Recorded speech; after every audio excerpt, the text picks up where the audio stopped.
শের আলীর শপথ। বিপুল মরুভূমি, চারপাশে শুধু ধুলা আর ক্যাকটাস। সেই ধূলিধূসর প্রান্তরে ঘোড়া ছুটিয়া আসছিল এক কাঁধে বন্দুকধারী কাউবয়, শের আলী। এক হাতে রাশ টেনে, অন্য হাতে টুপি চেপে ধরে এগোচ্ছে সে, ঠিক যেন মরুর বাঘ। শের আলীর গন্তব্য লালচাঁদ খামার। বছরখানেক আগে ওখানেই তার ভাই খালেককে ঠান্ডা মাথায় গুলি করেছিল নিষ্ঠুর ডাকাত দল কালো শকুন।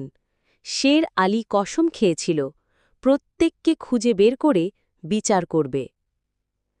খামারে পৌঁছে শের আলী দেখে কালো শকুনের ৩ সদস্য এখন খামার দখল করে রাজত্ব করছে। সে আর দেরি না করে রাতের আঁধারে একে একে তাদের ফাঁদে ফেলে। শেষ শোডাউন হল ভোরবেলায়। শের আলী বন্দুক তুলল। অপর পাশে দাঁড়িয়ে ডাকাত নেতা গাফফার শকুন। দুজনের চোখে আগুন, বাতাস থমকে গেছে। এক গুলি, ধোঁয়া ছড়িয়ে গেল। গাফফার মাটিতে লুটিয়ে পড়ল। শের আলী তার ঘোড়ায় চড়ে ধীরে ধীরে পশ্চিম দিকে রওনা দিল। সূর্য উঠছে, তার ছায়া লম্বা হয়ে মরুভূমির বুকে পড়েছে।